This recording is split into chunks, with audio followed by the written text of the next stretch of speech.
Question number 121 is again a very basic question, but yes, we need to understand this in the best way possible during the exam. Average flux, this is energy, yes, per unit area, falls on non-reflecting surface at normal incidence having surface area 20 centimeter square. They are asking you to find the energy received by the surface during the time span of 1 minute. So this involves the concept of intensity. So intensity is equal to energy per unit area per unit time. Okay, so this energy is what they are asking, isn't it? So energy is equal to intensity multiplied by area multiplied by time. Now the point is, intensity you can take this as 20 watt per centimeter square multiplied by area is again 20 centimeter square, isn't it? Yeah, centimeter square, and these two centimeter square, that particular value will get cancelled off, so I don't have to care about that. And they are asking you 1 minute, so 60 seconds. So this will be directly 24 multiplied by 10 to the power 3 joule. So my answer for this question is option second. Okay, fairly easy question as far as calculation is concerned. Only point is that we are supposed to understand the way to solve this at the time of exam. So if you can crack this, then you are good with this question. Yes, this is the question from Prism. We had a good discussion of Prism, and that will be sufficient for solving this in a way. A ray is incident at an angle of incident I on the surface of a small angle prism. So that sign value you can take it as equal to the value itself. So sin I is taken as I itself because angle is very small here. A is very small here. Okay, now they are saying that if the refractive index of the material of the prism is mu, then the angle of incidence is nearly equal to. So what can be done here? See, if you have a prism like this and they say that it is at an angle of I, it is coming over here and on one side of the small angle of prism. Now emerges normally from the other side. If this is the normal to the other side, then this particular ray will, so I need to modify this diagram for the sake of understanding how exactly it is there. So let us suppose that this is the normal to the other side. Now this particular ray of light is actually along this particular normal, so that it is going along the normal itself. So my angle of reflection R2, that is angle of reflection at this particular surface is 0 degree because it is along the normal. Angle of reflection is angle of refraction is the angle between the normal and the ray, isn't it? So angle of incidence and angle of refraction are the angles between the normal and the ray. Now here R2 is the angle between the normal and the ray, and the normal and ray are in the same direction. They are along, they are together. So you can say that R2 is 0 degree. But what about R1? So if R2 is 0 degree, we know R1 plus R2 is equal to A, so R1 is equal to A itself. Fine. So this angle is R1 and that R1 is equal to A. Now apply Snell's law across the surface. Snell's law says that 1 sin I is equal to mu sin A. Since this prism is very small, sin I can be taken as I, sin A can be taken as A. So this is nearly equal to I is equal to mu A. So therefore, yeah, they are asking you the angle of incidence only. So this is my answer. I is equal to mu times A. Answer is option number 2. Okay, so this requires this kind of a thought process in solving this. So yes, I can consider this as an easy to moderate kind of a question, not just easy. It requires this kind of a manipulation to get the answer. So you require that kind of a, if you have solved I mean that if you have studied the way we have derived everything, then you have a good chance of getting this, but not 100% sure in a way. If you you need to manipulate this then and there, and you need to think a lot about that to get that particular answer. Now they are asking you the RMS value of current in the circuit where a capacitor is connected. So RMS value I is equal to voltage by resistance, but this is an AC circuit, so you have to take this as XC. Now XC is equal to 1 upon C omega, so that goes upstairs, and this is V into C into omega. So you can substitute V as 200 into 50 multiplied by 2 pi F is 50. This is 40 microfarad, 40 into 10 raised to the power minus of 6. So from this, if you solve, you will get the answer as 2.512 something. So that answer is obviously option 2. Okay, let's go to the next question, and this is the question from dimensions this year, and they are simply asking the dimension of stress. There is no stress involved in answering this. Yes, stress is actually having the dimensions of force divided by area. Simply it is having the dimensions of pressure itself.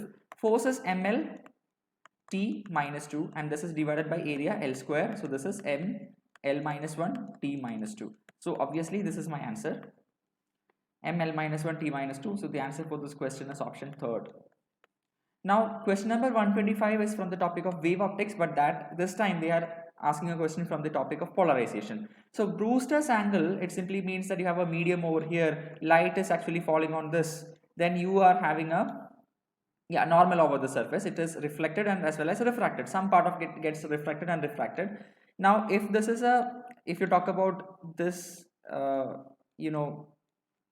the oscillations of the particles, electric wave and magnetic wave, inside this particular electromagnetic wave called as light, we know that on both directions it will be there. But your refracted ray is unpolarized, so it will be something like the same only, but here this is plane polarized, so only one of them will be there. This is plane polarized. Now they are asking you that in Brewster's angle IB, if this is the Brewster's angle, then I know tan IB is equal to the refractive index of this particular medium. Tan IB is mu. So this is what you call by the name of Brewster's law, isn't it? Now they are asking you the Brewster's angle for the interface should be. Now tell me, this requires a bit of mathematical approach to get the answer for this question. What is the minimum value of mu? Mu, if you talk about the absolute refractive index, the minimum value of absolute refractive index is 1. So if tan IB is equal to 1, then IB is equal to 45 degree. See, the minimum value of absolute refractive index is 1. So tan IB is equal to 1. IB is 45 degree. Now what is the maximum value here? Maximum value of refractive index. How will I get this? Can I take this as infinity? I think it is required for me to take the maximum value as infinity. So if tan IB is equal to infinity, then my answer will be 90 degree. Tan IB is infinity, IB is equal to, this is max 90 degree. So IB should lie in between 90 degree and 45 degree. So this is answer is option number 2. You can even remember this particular result, or the way we have derived this. Minimum value of mu is 1, so therefore IB is equal to 45 degree. Maximum can be infinity. You know, refractive index, it can, if you can think about a maximum value, then obviously that will be infinity. So yes, I will consider this as a moderate level question, because you had to have a good crunch on the theory part and the concept of absolute refractive index and Brewster's angle to solve this. Although it looks much easier, but yes, sitting in the examination hall, it is, you know, how much you have read, how much you understand physics is actually tested in this particular question. So yes, so this is, I will consider this as a moderate level question. Now the next question is a very straightforward, pretty simple question, and every year you will get a question from Young's modulus in the same pattern like this. A wire of length L, area of cross section A is hanging from a fixed support. This is like this. Now this is some kind of a wire which is having a mass. Fine, so let us keep it in this way. Now length is L, I agree with this, and the area of cross section is A. Fine. Now they are saying that a mass M is suspended over here, and the force therefore acting will be the weight of this particular mass mg. Now they are asking you the Young's modulus expression. So Young's modulus is stress by strain. So you can take this Young's modulus as, what is the stress here? Force per unit area. Stress is force per unit area. So mass is m, so the force is mg divided by unit area. So force per unit area is mg divided by area divided by delta L by L. Strain is change in length divided by original length. Change in length is new length is L1 and the initial length is L. So L1 minus of L is delta L, I mean the change in length, and the initial length is L. So this is stress by strain, and this is my equation for Young's modulus. It's a direct question, fairly easy question this time. Many times they used to give us calculations based on this particular equation, but this time they have agreed to give a question based on the very basic aspect of Young's modulus. So yes, let's go to the next question now. A short electric dipole has a dipole moment of this much. Okay. The electric potential due to the dipole at a point at a distance of 0.6 meter from the center of the dipole situated at a line making an angle 60 degree with the dipole axis. So yeah, something like this. A very short dipole is there, and this angle, if it is 60 degree, you know the value of potential is a direct equation Kp cos theta divided by r square. So if I start solving this, K value is 1 by 4 pi epsilon naught, that is 9 into 10 raised to the power 9. P value is this one, isn't it? This is the dipole moment, 16 into 10 to the power minus 9. Oh, they have made it very easy calculation as far as calculation is concerned. 60 degree, what is cos 60? Sin 30 is 1 by 2, so cos 60 is also 1 by 2. Divided by r square. R is 0.6. So this is 16 to 10 raised to minus 1. R square will be 36 into 10 to the power minus 2. Fine, right. So this is 2 8s are 16. 9 4s are 36. 4 2s are 8. This will cancel out each other, and this 10 to the power minus 2 goes upstairs. So that is 10 to the power 2 upstairs. So 2 into 100 is 200. So yes, this is my answer for this question. Fairly easy question. Direct formula based substitution is all that you need to get the answer as option number 1. Okay. Now, yes, this is from the topic of beat frequency. Perhaps in as far as our medical level is concerned, this is the only type of question that we are getting from beats, isn't it?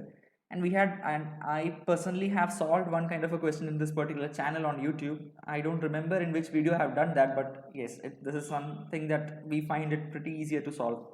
Two strings A and B are there, made up of same material and slightly out of tune. So if it is having one particular frequency of A, B is having slightly other frequency. So while you play both of them together, you will be having some kind of beat frequency which is occurring over there. So this kind of an oscillating kind of a experience is heard by a person who is listening to both of them vibrating simultaneously. That is what is called by the name of beats. So the number of beats per second is called as beat frequency. Now they are saying that the beat frequency is 6 hertz, and they have mentioned that the frequency of A is 530 hertz. So I am fixing A over here. Let me write about B over here. See, A is 530 hertz. That is for sure. B can have two values. They are saying that the beat frequency when both of them are played together is 6 hertz. So therefore, my B can be either 536. Now the difference between 530 and 536 is 6, which will be satisfied. Or it can be 524. Again, if you subtract A and B, you will get 6. So both are possibilities of B, right? So my answer will be either 524 or 536. So this is not my answer, this is not my answer. Okay, and definitely they will give you both options over there. Otherwise, it will become a fairly easy question that anybody can solve. So yes, it requires a bit of analysis on your part to get the answer now. Now they are saying that tension in the B is slightly decreased. You are decreasing the tension. When you are decreasing the tension, you might very well understand from your common sense that when tension is decreased, then the frequency is also decreased. When tension is decreased, the frequency is also decreased. You imagine that you are actually tuning a guitar string. While you tighten this, the tension is increasing, so the frequency is also higher. While you loosen it, what happens is the frequency will decrease. So tension is decreased, what happens is the value of frequency will decrease. So if this is decreasing, so it can be 535, 534, 533. So this is how it decreases. How will this decrease? 523, 522, 521, 520. Now compare. Now they are saying that it increases to 7 hertz. What? The beat frequency is increasing to 7 hertz. Here, what was the gap here? The gap is actually 4. I mean, yeah, the gap is actually 6. Now the gap is decreasing to 5.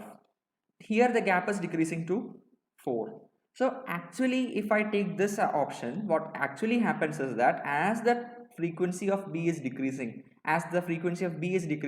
the beat frequency is also decreasing. But they are saying that it is increasing to 7 hertz. So this is not my answer. I will have to go with this. Confirm this with this. 524, the gap was 6. 523, gap is becoming 7. So this is what is happening over here, 523 and 530. So this is the new frequency actually. So we could find the value also. So my answer for this question is option number 1. This is the method I used to solve even during my preparation days. So I still remember how I used to do that. Now this question is from the topic of dual nature of radiation and matter. Now yes, electron is accelerated from rest through a potential difference of V volt. They are asking you the de Broglie wavelength. Now they are giving you the de Broglie wavelength. See, this is 1.227. So they have given this value 1.227 into 10 to the power minus 2 nanometer. Now nanometer is 10 raised to the power minus 9. Right, 10 raised to the power minus 9. So 9 plus 2 is 11. So this can be written as 1.227 into 10 to the power minus 11 meter. Okay, 10 raised to the power minus 11. So can I write this as 1.227 into 10 to the power minus 10 into 10 raised to the power minus 1 meter. Now what is the equation for de Broglie wavelength of this electron? That is a fairly straightforward equation. I will write this as 12.27 into 10 to the power minus of 10. I mean this is 12.27 angstrom divided by V. Now this is equal to 1.227 into 10 to the power minus 10 into 10 raised to minus 1. So this is just for the sake of simply cancelling everything in the easiest way possible. Now this can be cancelled as 10, isn't it? Now this 10 raised to the power minus 1 will go downstairs and then that goes upstairs. So this will be 10 raised to the power 2 is equal to root of V. So this implies V is equal to 10 raised to the power 4. This is all that you need to solve. So as to get the answer as option number 3. Right, now the last question in this particular video. So this is actually a question from the topic of semiconductors and basic concepts of temperature coefficient of resistance. It has a negative temperature coefficient of resistance, and that is obviously in insulators and semiconductors. So for this question, my answer is option number 3. It's a fairly straightforward concept which is taught in theory classes.